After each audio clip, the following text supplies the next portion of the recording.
은퇴 이후 가장 큰 문제 중 하나는 경제적 어려움이라고 합니다. 고정 수입이 줄어드는 탓에 생활고에 시달릴 수 있답니다. 젊은 나이에 저축을 하지 않으면 은퇴 이후 빈곤층으로 전락합니다. 여러분은 노후 준비를 어떻게 하고 있나요?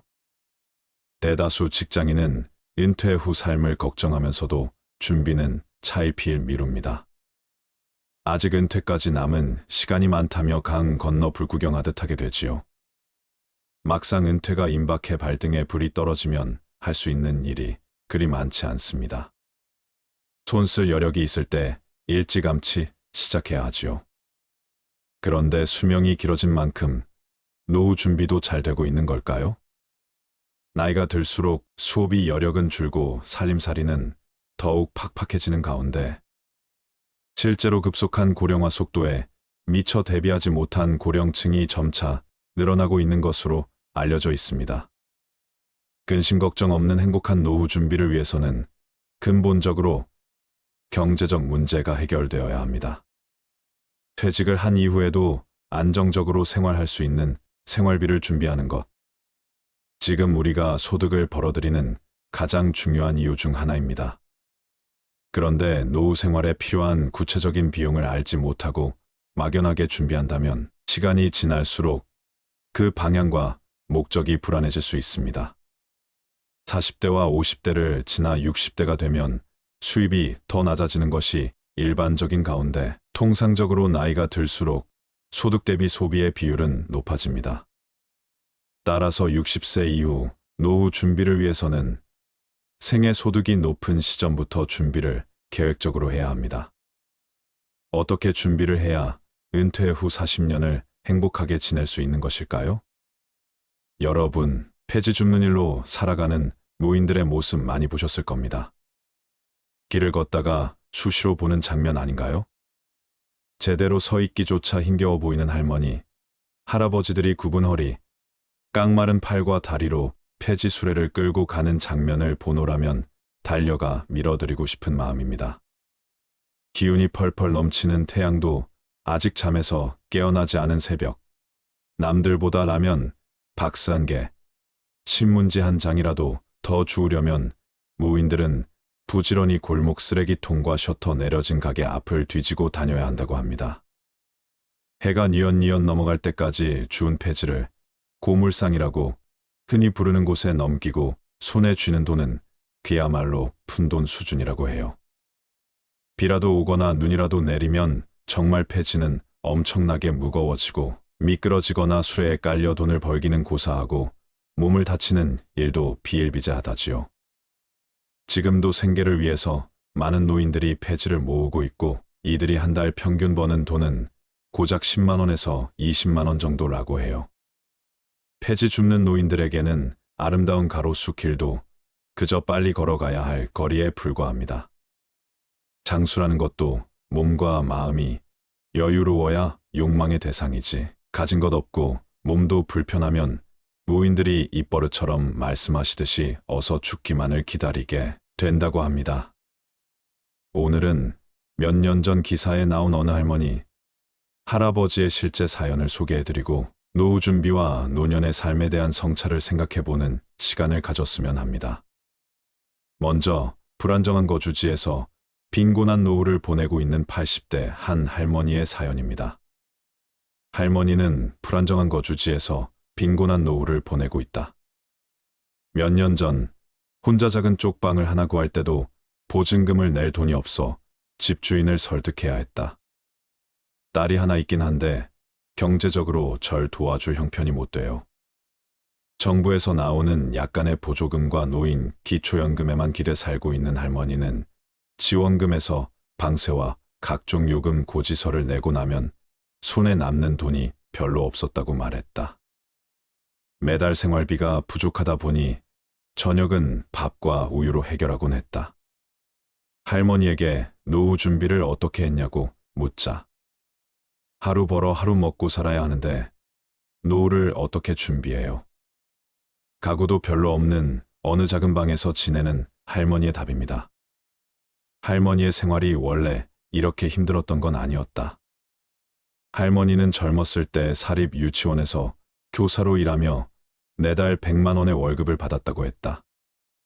그 시절을 기준으로 결코 적은 돈이 아니었다. 당시만 해도 여자들이 대학 교육을 받는 게 흔한 일이 아니었어요. 하지만 우리 아버지는 딸을 많이 밀어줬어요. 그러나 당시 한국의 다른 수많은 여성들과 마찬가지로 그도 결혼을 하면서 일을 그만두게 됐고 남편의 수입에 의존해 살아갔다. 하지만 몇 년이 채 지나지 않아 결혼 생활은 파탄났다. 갑자기 이혼을 하고 나니 정말 어떻게 해야 할지를 몰랐어요. 이혼 과정에서 집도 뺏겨서 살 곳도 없었거든요. 하지만 먹고 살기 위해선 뭐든 열심히 일해야 했죠. 하지만 혼자서 아이를 키우는 일은 쉽지 않았다. 제가 아이를 돌봐야 하니까 일을 줄일 수밖에 없었고, 그러니까 생각만큼 돈을 못 버는 거예요. 혼자서 육아를 병행해야 하다 보니 그가 구할 수 있는 일자리는 방과 후 수업 선생님 같은 시간제 일자리뿐이었다. 그리고 67세가 되던 해에 할머니에게 또 한 번의 시련이 찾아왔다. 심각한 뇌졸중으로 갑자기 쓰러진 것이다. 같이 일하던 동료가 제가 연락이 안 되니까 집으로 찾아왔었나 봐요. 그래서 제가 쓰러져 있던 걸 발견했죠. 저는 그날 아침에 출근하려고 화장하고 있던 기억밖에 없고 이후로는 아예 기억이 없어요. 그렇게 한동안 병원 신세를 지게 되며 일을 할 수 없었고 몸을 회복해 병원을 나설 때엔 할머니의 나이는 이미 70대에 접어든 나이였다. 그의 수중에는 제대로 된 저축 통장도 자신의 이름으로 된 연금도 없었다. 국민연금은 가입 기간의 평균 소득을 기준으로 하기 때문에 아무래도 결혼이나 임신 출산 등으로 경력 단절을 많이 겪게 되는 여성이나 일을 그만두게 되는 사람들은 그만큼 연금 수령액도 줄어든다. 물론 할머니의 경우처럼 빈곤한 노인들을 위한 기초연금도 있다. 하지만 전반적인 노후 생활을 책임지기에 충분한 금액은 아니다. 말로 다 표현하기 힘든 시절을 겪어냈지만 그래도 이제 할머니에겐 비바람을 막아줄 최소한의 공간은 생겼다. 지자체의 도움으로 정부 지원을 받는 주택에 입주하게 된 것이다. 정부가 보증금을 일정액 빌려주고 한 달 월세는 몇만 원 정도만 내면 된다고 했다. 비록 2년마다 주택 계약을 다시 해야 하지만 할머니는 다행히 2년 연장을 할 수 있게 돼 한시름을 놨다고 했다. 이렇게 주거 문제는 다소 해결이 되었다고는 하나 빈곤 문제는 여전히 해결되기 어렵다. 다음은 70대 할아버지의 사연입니다. 베이비붐 세대인 70대 한 할아버지는 10여 년 전 직장을 떠난 후 지금은 서울 쪽방촌에서 혼자 살고 있다. 할아버지가 노후 준비로 생각했던 작은 아파트와 퇴직금은 불행히도 아들의 사업 실패로 인한 빚 때문에 전부 사라졌다. 아내마저 암으로 세상을 떠나 홀로 된 할아버지는 매달 70여만 원의 국민연금과 기초연금 30여만 원으로 근근히 생활하고 있다. 작은 일자리나마 구하기 위해 매일같이 주민센터를 찾는 할아버지는 빈곤한 노후 생활로 인한 스트레스와 고독감, 상실감 때문에 몸과 마음이 모두 피폐해진 상황으로 하루하루를 살아가고 있다. 다음은 한때 노숙 생활을 한 적이 있는 60대 할머니의 사연이다. 서울역 화장실 바닥에서 잠을 자야 했을 때 그때가 제 인생에서 가장 비참했던 시간이었어요. 60대 할머니는 노숙 생활을 하면서 각종 범죄의 표적이 되는 게 일상이었다고 말했다. 그는 폭력적인 배우자에게서 벗어나기 위해 가출을 결심했고 이후 20년 동안 길거리를 떠돌아야 했다. 험난한 노숙 생활 동안 그에게는 몹쓸 병도 찾아왔다. 조현병이었다. 그러나 자립지원센터의 도움으로 서서히 자립을 해나갈 수 있었다. 헤어졌던 자녀와도 다시 만날 수 있게 됐고 새 출발을 위한 자격증도 땄다. 센터에 직접 고용으로 일을 하며 꼬박꼬박 돈을 모았고 3년 만에 3천만 원이 든 통장도 갖게 됐다. 예전 같으면 상상도 할 수 없는 일이었다. 수년간의 센터 생활이 끝나고 할머니는 마침내 정부 지원을 받는 아파트로 입주하게 됐다. 집이 생겨서 방을 제 취향에 맞게 이것저것 꾸밀 수 있다는 게 너무 행복해요. 며칠 전에는 잠옷을 하나 샀는데요. 그걸 입고 잠이 들 때마다 얼마나 행복한지 몰라요. 자립하여 뒤늦게 보금자리를 마련한 할머니의 사연이다. 위에 소개해드린 할머니, 할아버지의 사연을 듣고 무엇을 느끼셨나요? 실제 고령화 사회로 빠르게 진입하면서 노인 인구는 늘어나고 있지만 빈곤에 허덕이는 노인들은 늘어나고 있는 현실입니다. 아마 열심히 경제활동을 하고 있는 사람이라도 노후 준비라는 말에는 자신 없는 분들이 많을 것입니다. 노후 최소 비용은 짐작할 수 있더라도 노후 기간이 몇 년이 될지, 질병 등으로 큰 돈이 필요하게 되는 건 아닐지 알 수 없기 때문입니다. 노후 소득은 은퇴 전 소득의 70% 안팎이라고 합니다. 노후 최소 비용을 비롯한 노후 소득을 어떤 소득원을 통해 마련할 것인지가 관건인데요.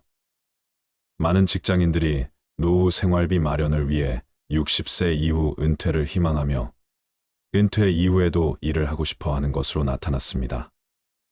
또한 5억 원은 있어야 노후 생활이 가능할 것으로 많이 생각한다고 합니다. 은퇴 후 필요한 월 생활비를 200만 원 이상이라고 생각한다고 합니다. 노후 자금은 중요한 문제입니다. 특히 은퇴 후 안정적인 생활비가 중요하지요. 노후 대책 준비는 경제, 건강, 여가 등 여러 가지가 있지만 생활이 안정적인 노후를 위한 준비사항 3가지 말씀드릴게요. 첫 번째, 노후 자금 준비 방법을 선정하세요. 대표적인 노후 준비 방법으로는 3가지가 있습니다. 안정적인 노후 자금 마련 방법으로 저축, 주식, 채권 등을 통한 수익, 창출 방법 적극적인 투자, 정기적인 수입 보장이 되는 연금보험. 이 중에서 자신에게 맞는 저축, 투자, 연금 등 다양한 자금 조달 방법을 선정하세요.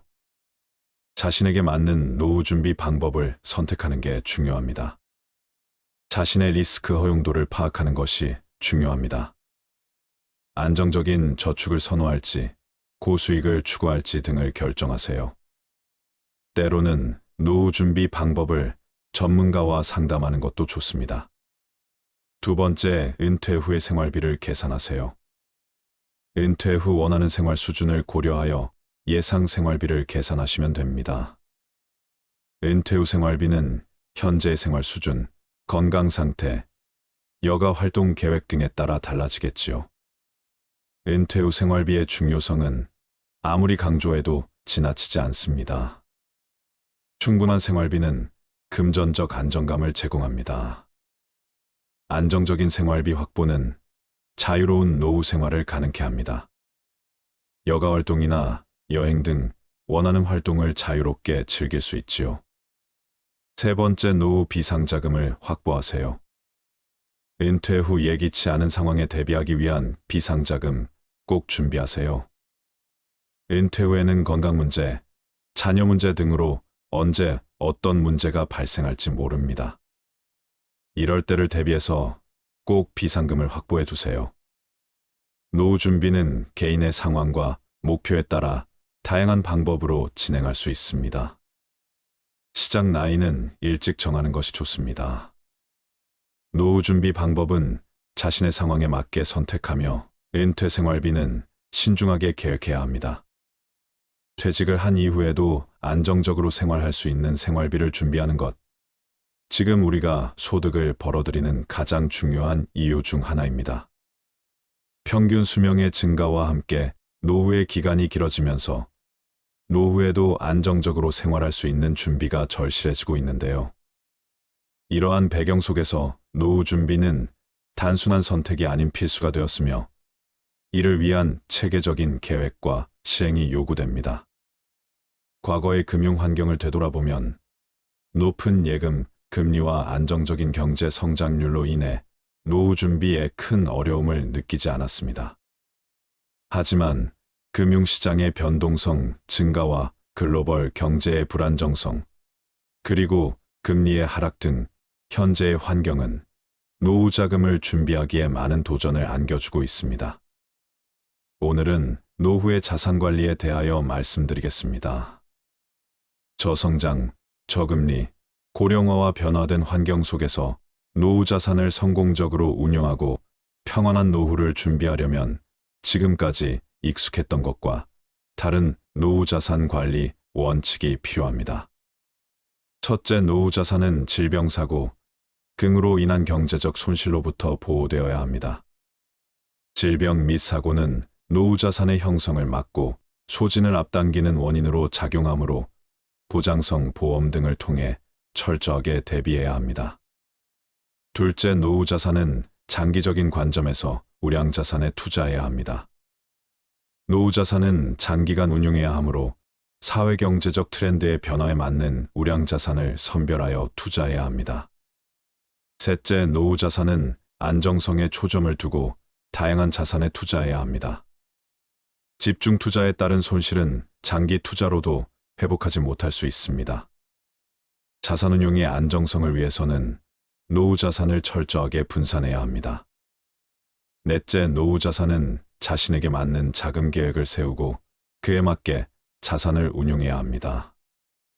길어진 수명과 낮아진 금리는 노후 자산 관리에 있어서 새로운 생각을 요구합니다.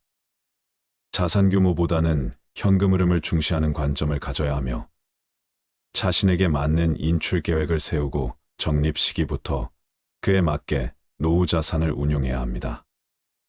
여러분께서는 노후 자금으로 평생 1억 원 정도를 모았다고 가정했을 때 과연 이 1억 원을 어떻게 하시겠습니까? 첫 번째, 1억 원을 그대로 보험회사 즉 연금으로 맡겨서 매달 50만 원씩 연 600만 원을 받는다. 두 번째, 1억 원으로 지방의 부동산에 투자하여 저렴한 빌라나 아파트를 사서 매달 3,040만 원씩 월세를 받는다. 세 번째, 안전하게 은행에 예금해 놓는다. 네 번째, 1억 원으로 은행 우량주를 사서 매달 배당금을 30만 원씩 받는다. 여러분은 이 중 어떤 선택을 하시겠습니까? 한 번의 경우 매달 50만 원씩이라는 작지 않은 생활비를 받기는 하지만 1억이라는 돈은 소득이나 투자 없이 계속 쓰기만 한다면 정확히 5년 안에 모두 소진될 수 있다는 단점이 있습니다. 두 번의 경우 고령화 저출산으로 점점 경제활동 인구들은 핵심 도시로 모여든다는데 만약 그런 현상이 발생하면 오히려 지방은 수요자를 찾지 못해 오랫동안 공실로 비워둘 가능성이 있고 자칫하면 자산 가치를 크게 까먹을 수 있는 상황이 발생할 수도 있기 때문에 지방 아파트 임대소득으로 노후 생활을 하겠다는 것은 어느 정도의 위험성을 가지고 있다고 볼 수 있습니다. 세 번의 경우 가장 안전하며 원금을 지킬 수 있다는 장점은 있지만 요즘 같은 저금리 시대에는 1년을 은행에 놔둬도 1억, 3년을 놔둬도 이자가 거의 없다는 단점이 있습니다. 네 번의 경우는 노후 자금으로 저가주 중심의 리스크가 큰 주식을 사는 것이 아니라 우량주 중심의 투자를 해서 그 회사의 주주가 되어 정해진 수익에 대한 배당을 받는 것을 이야기합니다. 단 우량주를 사면 당장은 주식이 얼마 주지 않을 수도 있지만 이때 중요한 것은 주식을 사서 무조건 올라야 한다는 개념보다는 매달 매년 얼마의 현금, 즉 배당금을 받을 수 있는가에 초점을 맞추는 것입니다. 예를 들면 은행주 중에는 5%의 배당금을 받을 수 있는 것들도 있습니다. 은행에 예금으로 넣어두면 1% 이자를 받지만 은행의 주주가 되면 5%의 배당금을 받게 되는 것이죠. 그렇다면 도대체 노후의 자산 관리는 어떻게 하는 것이 현명한 선택일까요? 우리가 노후의 자산을 관리하는 방법은 다양하지만 노후 은퇴자분들이 가장 꿈꾸는 재정관리의 원칙은 돈이 줄어들지 않는 것입니다. 요즘 은행 이자가 많아도 2에서 3%대인데 우리가 원금은 지키면서 연 5%만 받을 수 있어도 은행 이자의 2배가 되는 것이죠. 자산은 크게 부동산 자산과 금융자산, 보험자산, 기타 자산으로 나눌 수 있습니다. 부동산 자산의 경우 주거용 부동산, 상업용 부동산, 토지와 임야와 같은 대지가 있으며, 금융자산은 주식펀드, 예금, 현금성 자산이라고 보시면 됩니다. 보험자산은 보장성 보험이나 저축성 보험, 투자성 보험이며, 마지막으로 기타 자산은 회원권이나 차량, 고가의 미술품 등입니다. 자산은 나이에 따라 보유해야 하는 자산의 비율이 다른데요. 30대라면 이제 막 집을 구매하거나 전세를 얻을 확률이 크기 때문에 부동산 자산이 가장 큰 비중이고, 금융보험 자산은 상대적으로 낮을 겁니다. 그러나 점점 꾸준한 저축을 통해서 금융보험 자산을 늘려갈 필요가 있습니다. 60세에는 부동산 자산보다는 금융보험 자산이 많아야 하는데, 그렇지 않다면 하우스푸어가 되는 것이죠. 또 우리가 주식형 자산이라고 하면 주식 직접 투자도 있고, 주식을 기초 자산으로 하는 에트나 펀드 같은 것들은 더 높은 기대의 수익을 바랄 수는 있지만, 반대로 위험성도 있기 때문에 손해 볼 확률도 그만큼 높습니다. 그래서 자산 금액에 따라 다르지만 노후를 안정적으로 관리하면서 내 자산에서 월 5% 정도 수익이 생기고 그 돈으로만 생활할 수 있다면 최소한 내 돈을 지킬 수 있다는 생각을 하기 때문에, 그런 점에서 노후의 가장 중요한 개발자가 바로 분산 투자입니다. 분산 투자는 예금, 주식, 부동산, 채권, 금 등을 아우르는 금융시장에서 변동성과 방향성이 다른 자산들의 각각 자금을 분산하는 행위를 말하는데요. 즉, 우리가 가진 돈을 모두 한 곳에 넣는 것이 아니라 안전자산이라고 말하는 은행 예금이나 또는 채권형 자산, 국채, 공채와 같은 자산과 이런 안전자산과는 반대에 있는 주식형 자산, 그 가운데 있는 중립형 자산, 그것들을 적절하게 잘 섞어서 운용하는 것을 이야기합니다. 또한 노후에는 고정자산인 부동산 또한 결국 주택연금 등으로 잘 금융화시킬 수 있어야 하는데요. 그렇다면 예금과 부동산은 알겠는데 노후의 주식은 어떻게 투자하는 것이 현명할까요? 모든 자산 관리는 각각 처한 형편에 따라 다를 수밖에 없습니다. 그렇지만 많은 전문가들이 노후 자산 관리에서 공통적으로 이야기하는 것은 있는 자산을 가능하면 연금화하라는 것인데요. 목돈을 가지고 있는 사람보다는 목돈을 연금화시킬 수 있다면 그것이 노후에는 훨씬 안정적이라고 이야기하고 있습니다. 우리가 노후에 목돈을 가지고 있으면 든든한 마음보다는 왠지 불편한 마음이 드는데요. 이 돈을 어떻게 관리해야 할까부터 심지어 목돈이 있다는 것을 자식이나 주변 지인들이 알기라도 하면 이런저런 이유로 빌려달라고 하기도 합니다. 참 불편하기가 이로 말할 수 없습니다. 따라서 전문가들의 의견처럼 목돈을 그저 은행에 넣어두는 것보다는 연금화시키는 것이 좋은데, 이 연금에서 남는 돈은 또 재테크를 할 수도 있습니다. 재테크라는 것은 거창한 것이 아니라 일정 금액으로 주식이나 펀드에 월 적립 투자하는 것이 가장 안전한데요. 우리가 보험을 한번 가입하면 짧게는 10년에서 20년, 30년 정도 납입을 하게 됩니다. 그렇게 20년 이상 꾸준히 납입을 완료하는 시니어분들도 계시죠. 그런데 우리가 주식이나 펀드 같은 투자는 3년 이상 하시는 분들이 많이 없습니다. 그러나 시니어 분들의 경우 적은 금액이라도 10년 이상 주식이나 펀드를 보험처럼 오시는 것을 추천드리고 싶은데요. 우리가 지난 30년 동안 돌이켜 생각해보면 전 세계에 다양한 일들이 많았습니다. 전쟁도 있었고 우리나라에 임수도 있었으며 최근 몇 년 동안은 코로나 등 무수히 많은 일들이 있었습니다. 그런 상황 속에서 주식이 바닥으로 떨어질 때도 분명 있었지만 나중에 보면 결국 더 많이 올랐습니다. 이것은 자본주의가 계속 성장하기 때문에 큰 금액이 아니더라도 일정 금액을 보험료 내든 매월 꼬박꼬박 적립하는 것이 생각보다 많은 수익률을 줄 수 있다는 것입니다.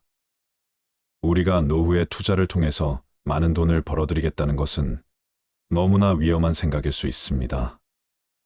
물론 부동산이나 주식 투자를 통해 성공하신 분들도 많지만 사실 사회적으로 그런 분들은 극소수입니다.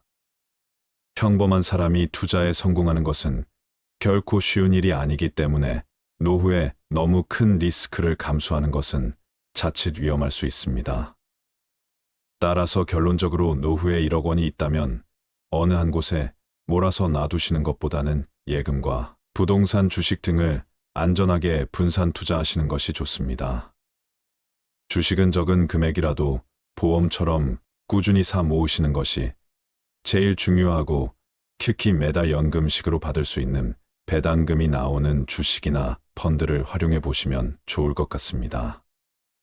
마지막으로 국민연금, 퇴직연금, 개인연금 같은 연금의 준비는 노후 파산을 막기 위해 반드시 필요한 안전망이라는 것도 꼭 기억하세요. 은퇴 후 자산관리에서 가장 중요한 부분은 노후 생활비를 충족할 만큼의 노후 소득, 즉 현금 흐름을 꾸준히 발생시키는 것입니다. 연금소득, 금융소득, 근로소득, 부동산 소득 등 다양한 소득을 활용해 개개인의 상황에 맞는 노후 소득을 만들어간다면 여유로운 노후가 가능할 것입니다. 또 한 가지 당부드리고 싶은 것은 노후에도 돈 관리와 관련된 공부는 지속적으로 하시는 것이 좋습니다. 그 이유는 안타깝게도 우리가 많이 의지하게 되는 은행이나 보험사, 증권사와 같은 금융기관들은 소비자의 이익이 자신의 급여와 본질적으로 상관이 없기 때문에 본인에게 이득이 되는 방향으로 추천해주는 경우가 많습니다. 그러다 보니 내 재산은 내가 지킨다라는 생각으로 여러 영상이나 책을 통해 계속 자산 관리에 대해 공부하시고 은행이나 보험사와 같은 금융기관 직원들의 조언들은 참고해서 들으시는 것이 좋겠습니다. 대다수 직장인은 은퇴 후 삶을 걱정하면서도 준비는 차일피일 미룹니다. 아직 은퇴까지 남은 시간이 많다며 강 건너 불구경하듯 하게 되지요. 막상 은퇴가 임박해 발등에 불이 떨어지면 할 수 있는 일이 그리 많지 않습니다. 손쓸 여력이 있을 때 일찌감치 시작해야 하지요. 그런데 수명이 길어진 만큼 노후 준비도 잘 되고 있는 걸까요? 나이가 들수록 소비 여력은 줄고 살림살이는 더욱 팍팍해지는 가운데 실제로 급속한 고령화 속도에 미처 대비하지 못한 고령층이 점차 늘어나고 있는 것으로 알려져 있습니다. 근심 걱정 없는 행복한 노후 준비를 위해서는 근본적으로 경제적 문제가 해결되어야 합니다. 퇴직을 한 이후에도 안정적으로 생활할 수 있는 생활비를 준비하는 것. 지금 우리가 소득을 벌어들이는 가장 중요한 이유 중 하나입니다. 그런데 노후 생활에 필요한 구체적인 비용을 알지 못하고 막연하게 준비한다면 시간이 지날수록 그 방향과 목적이 불안해질 수 있습니다. 40대와 50대를 지나 60대가 되면 수입이 더 낮아지는 것이 일반적인 가운데 통상적으로 나이가 들수록 소득 대비 소비의 비율은 높아집니다. 따라서 60세 이후 노후 준비를 위해서는 생애 소득이 높은 시점부터 준비를 계획적으로 해야 합니다. 어떻게 준비를 해야 은퇴 후 40년을 행복하게 지낼 수 있는 것일까요? 여러분, 폐지 줍는 일로 살아가는 노인들의 모습 많이 보셨을 겁니다. 길을 걷다가 수시로 보는 장면 아닌가요? 제대로 서 있기조차 힘겨워 보이는 할머니, 할아버지들이 굽은 허리, 깡마른 팔과 다리로 폐지 수레를 끌고 가는 장면을 보노라면 달려가 밀어드리고 싶은 마음입니다. 기운이 펄펄 넘치는 태양도 아직 잠에서 깨어나지 않은 새벽, 남들보다 라면, 박산개, 신문지 한 장이라도 더 주우려면 노인들은 부지런히 골목 쓰레기통과 셔터 내려진 가게 앞을 뒤지고 다녀야 한다고 합니다. 해가 뉘엿뉘엿 넘어갈 때까지 주운 폐지를 고물상이라고 흔히 부르는 곳에 넘기고 손에 쥐는 돈은 그야말로 푼돈 수준이라고 해요. 비라도 오거나 눈이라도 내리면 정말 폐지는 엄청나게 무거워지고 미끄러지거나 수레에 깔려 돈을 벌기는 고사하고 몸을 다치는 일도 비일비재하다지요. 지금도 생계를 위해서 많은 노인들이 폐지를 모으고 있고 이들이 한 달 평균 버는 돈은 고작 10만 원에서 20만 원 정도라고 해요. 폐지 줍는 노인들에게는 아름다운 가로수길도 그저 빨리 걸어가야 할 거리에 불과합니다. 장수라는 것도 몸과 마음이 여유로워야 욕망의 대상이지. 가진 것 없고 몸도 불편하면 노인들이 입버릇처럼 말씀하시듯이 어서 죽기만을 기다리게 된다고 합니다. 오늘은 몇 년 전 기사에 나온 어느 할머니, 할아버지의 실제 사연을 소개해드리고 노후 준비와 노년의 삶에 대한 성찰을 생각해보는 시간을 가졌으면 합니다. 먼저 불안정한 거주지에서 빈곤한 노후를 보내고 있는 80대 한 할머니의 사연입니다. 할머니는 불안정한 거주지에서 빈곤한 노후를 보내고 있다. 몇 년 전 혼자 작은 쪽방을 하나 구할 때도 보증금을 낼 돈이 없어 집주인을 설득해야 했다. 딸이 하나 있긴 한데 경제적으로 절 도와줄 형편이 못 돼요. 정부에서 나오는 약간의 보조금과 노인 기초연금에만 기대 살고 있는 할머니는 지원금에서 방세와 각종 요금 고지서를 내고 나면 손에 남는 돈이 별로 없었다고 말했다. 매달 생활비가 부족하다 보니 저녁은 밥과 우유로 해결하곤 했다. 할머니에게 노후 준비를 어떻게 했냐고 묻자. 하루 벌어 하루 먹고 살아야 하는데 노후를 어떻게 준비해요? 가구도 별로 없는 어느 작은 방에서 지내는 할머니의 답입니다. 할머니의 생활이 원래 이렇게 힘들었던 건 아니었다. 할머니는 젊었을 때 사립 유치원에서 교사로 일하며 매달 100만 원의 월급을 받았다고 했다. 그 시절을 기준으로 결코 적은 돈이 아니었다. 당시만 해도 여자들이 대학 교육을 받는 게 흔한 일이 아니었어요. 하지만 우리 아버지는 딸을 많이 밀어줬어요. 그러나 당시 한국의 다른 수많은 여성들과 마찬가지로 그도 결혼을 하면서 일을 그만두게 됐고 남편의 수입에 의존해 살았다. 하지만 몇 년이 채 지나지 않아 결혼 생활은 파탄났다. 갑자기 이혼을 하고 나니 정말 어떻게 해야 할지를 몰랐어요. 이혼 과정에서 집도 뺏겨서 살 곳도 없었거든요. 하지만 먹고 살기 위해선 뭐든 열심히 일해야 했죠. 하지만 혼자서 아이를 키우는 일은 쉽지 않았다. 제가 아이를 돌봐야 하니까 일을 줄일 수밖에 없었고, 그러니까 생각만큼 돈을 못 버는 거예요. 혼자서 육아를 병행해야 하다 보니 그가 구할 수 있는 일자리는 방과 후 수업 선생님 같은 시간제 일자리뿐이었다. 그리고 67세가 되던 해에 할머니에게 또 한 번의 시련이 찾아왔다. 심각한 뇌졸중으로 갑자기 쓰러진 것이다. 같이 일하던 동료가 제가 연락이 안 되니까 집으로 찾아왔었나 봐요. 그래서 제가 쓰러져 있던 걸 발견했죠. 저는 그날 아침에 출근하려고 화장하고 있던 기억밖에 없고 이후로는 아예 기억이 없어요. 그렇게 한동안 병원 신세를 지게 되며 일을 할 수 없었고 몸을 회복해 병원을 나설 때엔 할머니의 나이는 이미 70대에 접어든 나이였다. 그의 수중에는 제대로 된 저축 통장도 자신의 이름으로 된 연금도 없었다. 국민연금은 가입 기간의 평균 소득을 기준으로 하기 때문에 아무래도 결혼이나 임신 출산 등으로 경력 단절을 많이 겪게 되는 여성이나 일을 그만두게 되는 사람들은 그만큼 연금 수령액도 줄어든다. 물론 할머니의 경우처럼 빈곤한 노인들을 위한 기초연금도 있다. 하지만 전반적인 노후 생활을 책임지기에 충분한 금액은 아니다.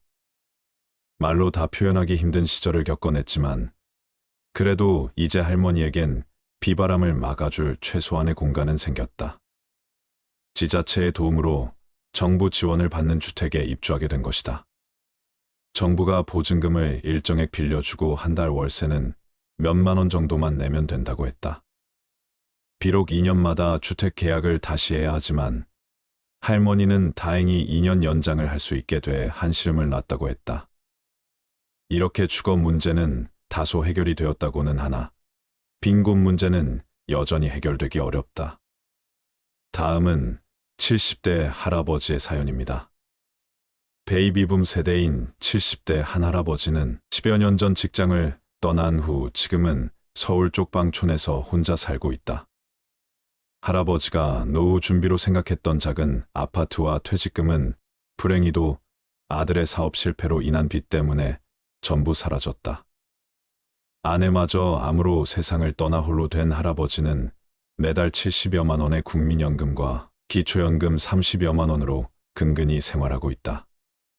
작은 일자리나마 구하기 위해 매일같이 주민센터를 찾는 할아버지는 빈곤한 노후 생활로 인한 스트레스와 고독감, 상실감 때문에 몸과 마음이 모두 피폐해진 상황으로 하루하루를 살아가고 있다. 다음은 한때 노숙 생활을 한 적이 있는 60대 할머니의 사연이다. 서울역 화장실 바닥에서 잠을 자야 했을 때, 그때가 제 인생에서 가장 비참했던 시간이었어요. 60대 할머니는 노숙 생활을 하면서 각종 범죄의 표적이 되는 게 일상이었다고 말했다. 그는 폭력적인 배우자에게서 벗어나기 위해 가출을 결심했고, 이후 20년 동안 길거리를 떠돌아야 했다. 험난한 노숙 생활 동안 그에게는 몹쓸 병도 찾아왔다. 조현병이었다. 그러나 자립지원센터의 도움으로 서서히 자립을 해나갈 수 있었다.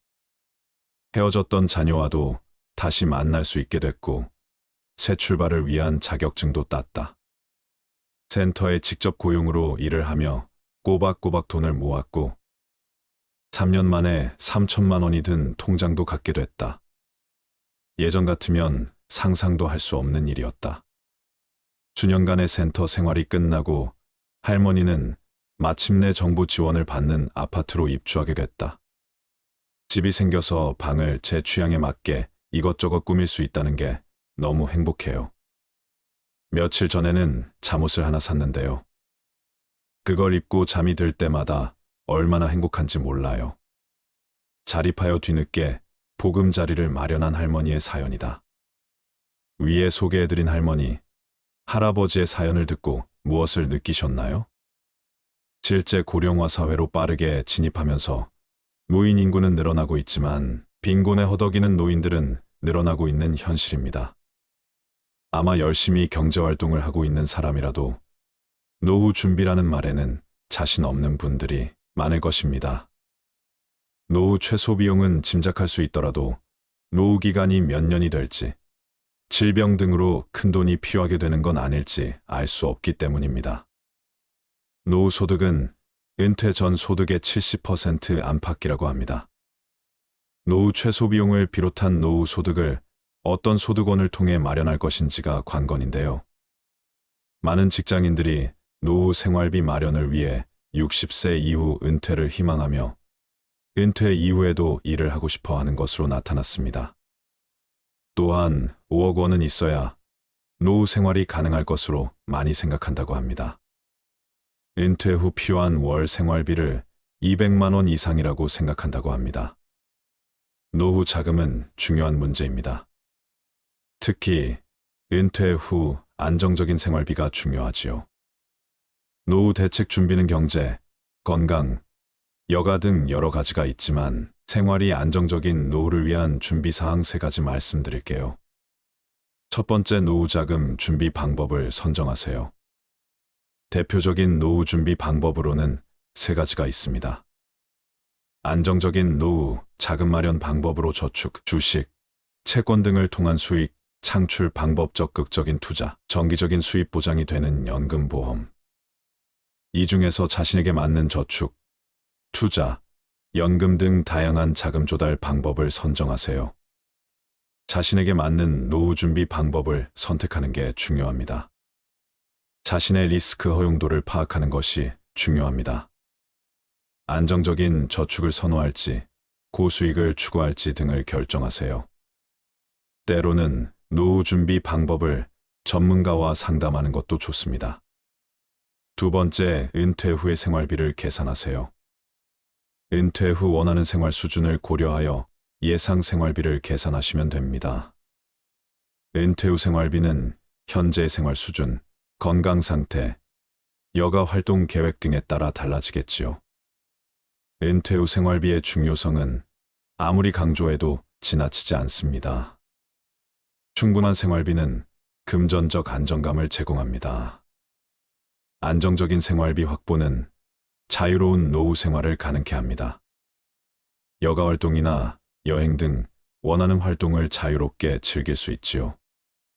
세 번째, 노후 비상자금을 확보하세요. 은퇴 후 예기치 않은 상황에 대비하기 위한 비상자금 꼭 준비하세요. 은퇴 후에는 건강 문제, 자녀 문제 등으로 언제 어떤 문제가 발생할지 모릅니다. 이럴 때를 대비해서 꼭 비상금을 확보해 두세요. 노후 준비는 개인의 상황과 목표에 따라 다양한 방법으로 진행할 수 있습니다. 시작 나이는 일찍 정하는 것이 좋습니다. 노후 준비 방법은 자신의 상황에 맞게 선택하며 은퇴 생활비는 신중하게 계획해야 합니다. 퇴직을 한 이후에도 안정적으로 생활할 수 있는 생활비를 준비하는 것, 지금 우리가 소득을 벌어들이는 가장 중요한 이유 중 하나입니다. 평균 수명의 증가와 함께 노후의 기간이 길어지면서 노후에도 안정적으로 생활할 수 있는 준비가 절실해지고 있는데요. 이러한 배경 속에서 노후 준비는 단순한 선택이 아닌 필수가 되었으며 이를 위한 체계적인 계획과 시행이 요구됩니다. 과거의 금융 환경을 되돌아보면 높은 예금, 금리와 안정적인 경제 성장률로 인해 노후 준비에 큰 어려움을 느끼지 않았습니다. 하지만 금융시장의 변동성 증가와 글로벌 경제의 불안정성, 그리고 금리의 하락 등 현재의 환경은 노후 자금을 준비하기에 많은 도전을 안겨주고 있습니다. 오늘은 노후의 자산 관리에 대하여 말씀드리겠습니다. 저성장, 저금리, 고령화와 변화된 환경 속에서 노후 자산을 성공적으로 운용하고 평안한 노후를 준비하려면 지금까지 익숙했던 것과 다른 노후 자산 관리 원칙이 필요합니다. 첫째, 노후 자산은 질병사고, 등으로 인한 경제적 손실로부터 보호되어야 합니다. 질병 및 사고는 노후 자산의 형성을 막고 소진을 앞당기는 원인으로 작용하므로 보장성 보험 등을 통해 철저하게 대비해야 합니다. 둘째, 노후 자산은 장기적인 관점에서 우량 자산에 투자해야 합니다.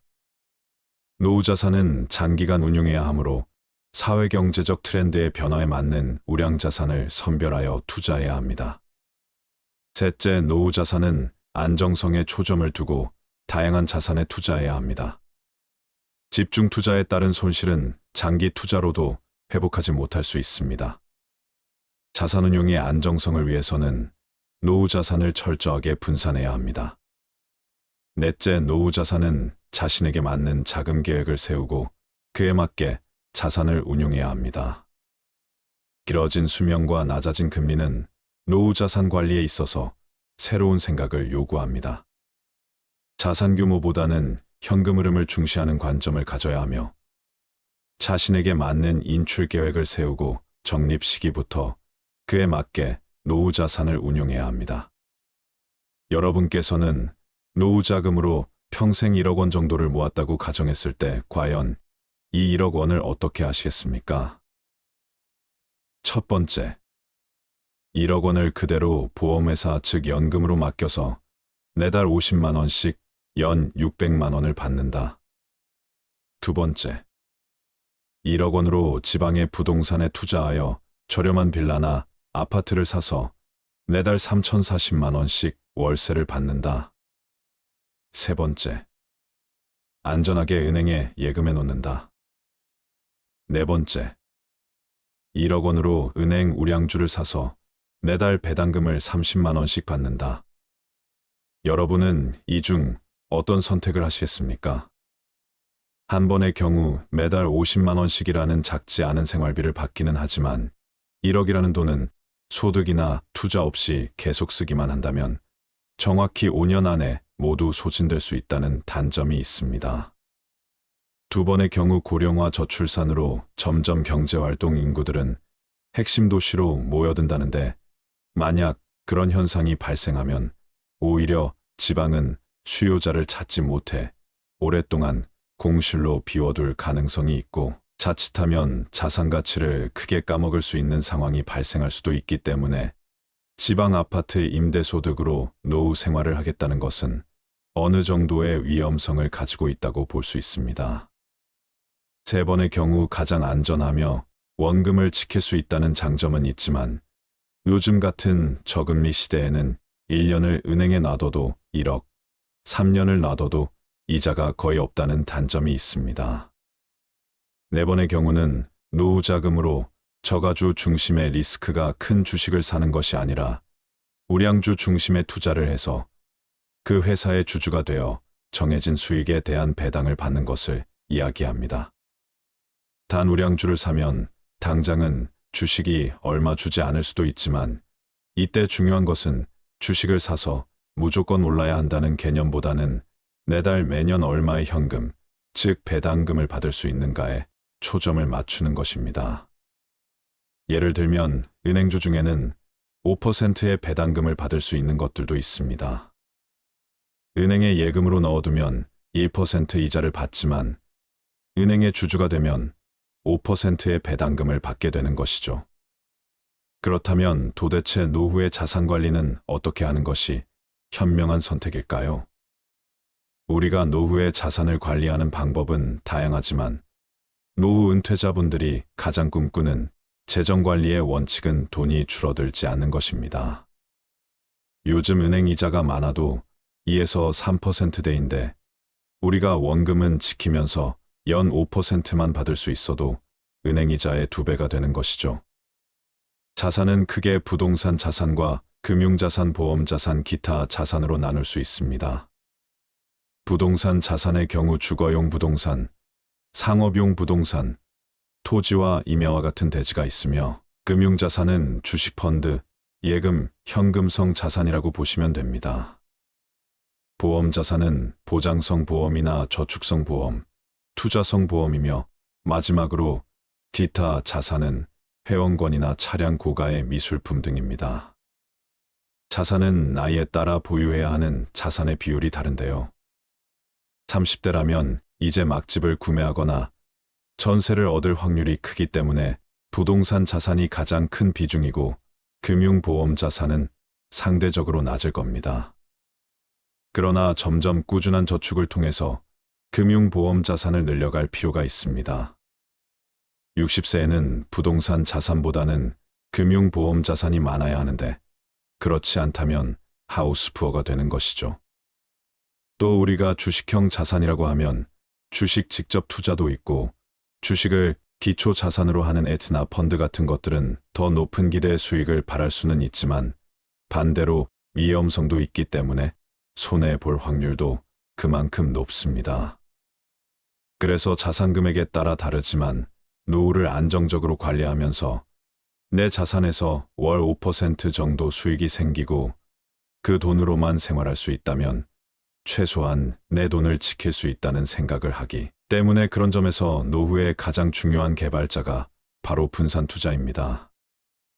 분산 투자는 예금, 주식, 부동산, 채권, 금 등을 아우르는 금융시장에서 변동성과 방향성이 다른 자산들의 각각 자금을 분산하는 행위를 말하는데요.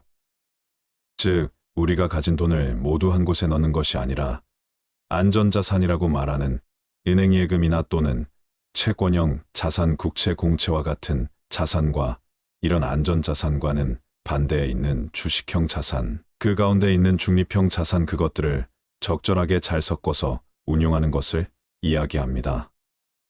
또한 노후에는 고정자산인 부동산 또한 결국 주택연금 등으로 잘 금융화시킬 수 있어야 하는데요. 그렇다면 예금과 부동산은 알겠는데 노후의 주식은 어떻게 투자하는 것이 현명할까요? 모든 자산 관리는 각각 처한 형편에 따라 다를 수밖에 없습니다. 그렇지만 많은 전문가들이 노후 자산 관리에서 공통적으로 이야기하는 것은 있는 자산을 가능하면 연금화하라는 것인데요. 목돈을 가지고 있는 사람보다는 목돈을 연금화시킬 수 있다면 그것이 노후에는 훨씬 안정적이라고 이야기하고 있습니다. 우리가 노후에 목돈을 가지고 있으면 든든한 마음보다는 왠지 불편한 마음이 드는데요.